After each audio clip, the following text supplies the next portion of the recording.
Welcome to the Answers for Elders radio show. Meet the trusted experts who will give you straight answers and will help guide you on the path of later life care.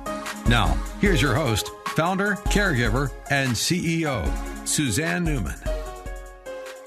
And welcome back, everyone, to Answers for Elders Radio Network. And we are talking to Kelley Dennings, who is a campaigner for the nonprofit Center for Biological Diversity. And it's an organization that I highly respect. I've worked with them before in my past of working with the endangered species of the southern resident killer whales.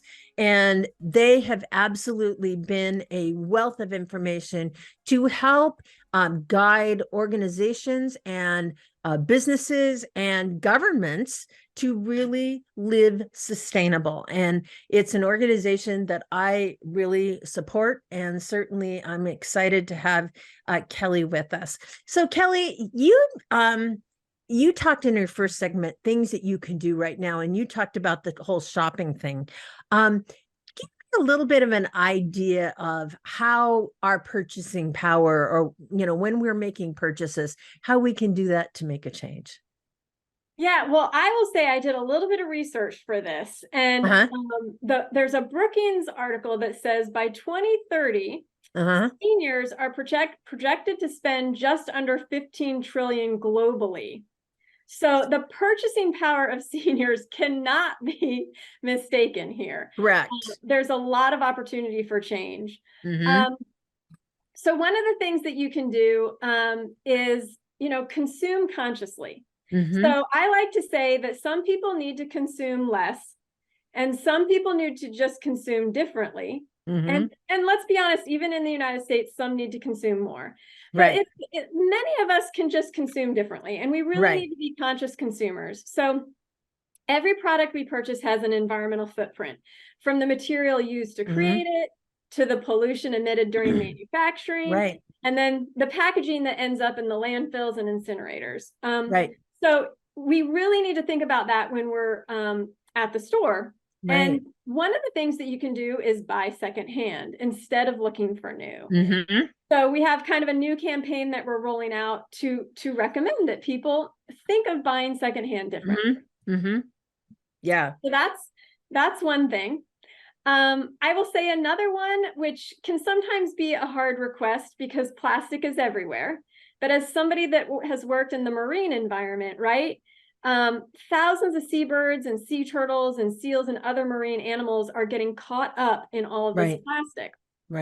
So we want to look and figure out how to decrease plastic. That can be a reusable bag or water bottles and straws. And again, if you can try to buy products that are not packaged in plastic, like one of the examples that I think of is when I'm at the grocery store and you could buy a green pepper by itself. Or you can buy a green pepper packaged with another green pepper that's on styrofoam and wrapped in cellophane, So we just, again, that's that idea of consuming consciously. And then the last thing I'll end with here in the plastics piece is one of the things that I'm working on is around to-go containers. So when COVID happened, we all started ordering out and there were all these to-go containers.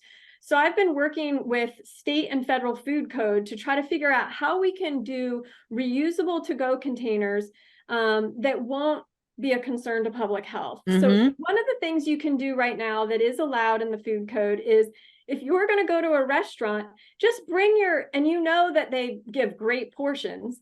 And you're going to take some of it home. Bring your own containers. Bring your own container. Exactly. I love that. Exactly.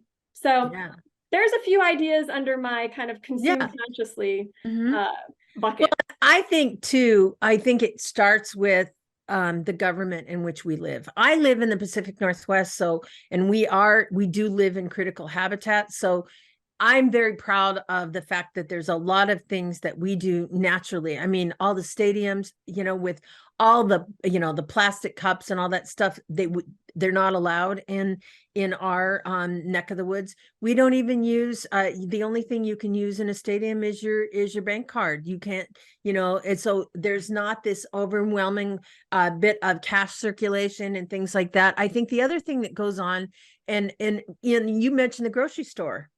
we have a charge for every plastic bag. If you take a plastic bag in in Seattle, you have to pay 8 cents for that bag. So people are getting like, I can bring my own bags in. And so you can buy, I've just bought, I think it was $20. I got like 40 bags, like canvas bags. They're plastic, but they're all sustainable. And I just keep them in my car, right in my trunk. So when I go in, I grab a couple and I go in and I have my own bag. And those are things when I look at, little things we can do. We're not using plastic. We're not taking those things out. The other thing is, do you have to have a straw to drink a drink?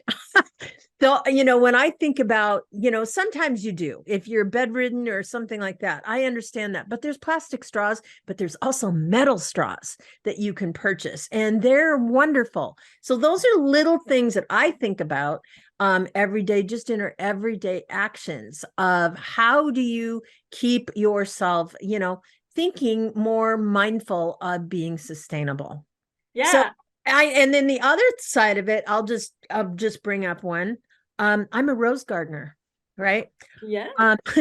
It really breaks my heart when people use chemicals on roses or on any garden, because what happens, it kills bees. Well, bees are the ones that pollinate to create more growth. And so to be mindful and garden organically is, I think, another really big thing that, we can be better at as a human race.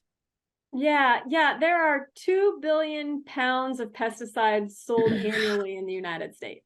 Unbelievable. And as you've mentioned, they're pervasive in fish and wildlife habitat. Mm-hmm. They contaminate the communities where they're made. Mm-hmm. And so it is important to try to buy organic if you can at the store. I know it is sometimes more expensive. Mm-hmm. So we have to be mindful of that, and we have to figure out how to bring those costs down. Mm-hmm. But yes, in your own home.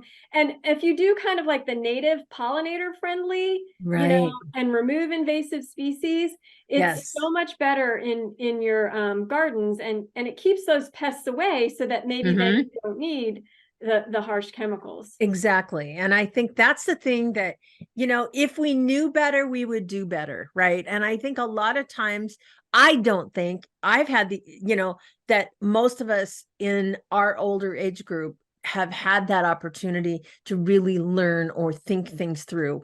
And think about this. If you use a chemical in your garden, not only is it going to be harmful to the insects, but it's going to go down through storm drains and it's going to go out into our streams, which, puts situations in where fish are trying to migrate and things like that. So all of those things are important in how we work together. So Kelley, as far as that goes, we have about 1 minute left on this segment. I want to talk basically just talking about plant-based foods. You had mentioned something about that, and I think it's really important that we touch on it. Yeah, meat production is one of the most environmentally destructive industries on the planet. So we really do, even if it's your meatless Monday and you just take it out one day a week, or if you switch it out for one meal a day, the lower you can eat on the food chain, it's good for you and the planet. Perfect. And Kelley and I, everyone, will be right back right after this.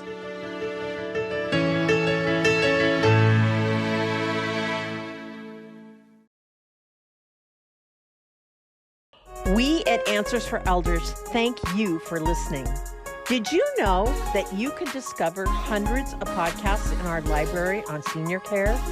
So visit our website and discover our decision guides that will help you also navigate decision making.